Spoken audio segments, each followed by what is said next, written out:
வாழ்க வளமுடன். நீங்களும் உங்கள் அன்பு குடும்பமும் வாழ்க வளமுடன்.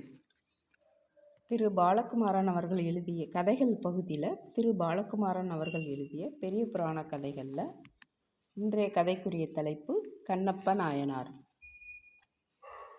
சிவசேகரன் இது அப்பா வைத்த பெயர். அப்பா ஆசையாக வைத்த பெயர். இதற்கு தேவனையே எப்போதும் தியானித்து கொண்டிருப்பவன் என்று அர்த்தமாம்.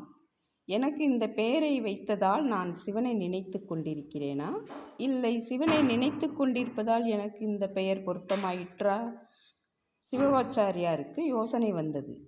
நாமம் முக்கியமா, நாம் முக்கியமா? பெயரையும் உருவத்தையும் பிரிக்க முடியுமா? பெயரும் உருவமும் தானே அகந்தைக்கு உணவுகள். பெயர் என்பது என்ன? அது வார்த்தை. வார்த்தை எப்படி வந்தது? எண்ணத்திலிருந்து. வார்த்தை முன்னாலா, எண்ணம் முன்னாலா? இரண்டும் ஒன்றுக்கொன்று முந்தி. 40 வயது வாழ்க்கையில் கேள்வியாகத்தான் நிற்கிறதே தவிர எதற்கும் பதில் தெரியவில்லை. யாரை கேட்டு தெரிந்து கொள்வது என்று தெரியவில்லை. சிவகாச்சாரியருக்கு சிரிப்பு வந்தது.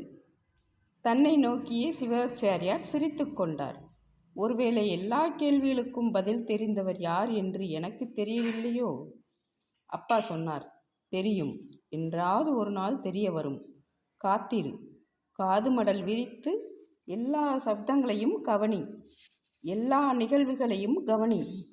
கவனிக்கச் சொல்லியிருக்கிறார்கள் என்று கவனிக்காதே, நீயாய் கவனி. உலகத்தின் எல்லா காரியங்களிலும் புரண்டு எழுந்து உன் மனசு அதற்கு என்ன விதமாய் குதிபோடுகிறது என்று பார்.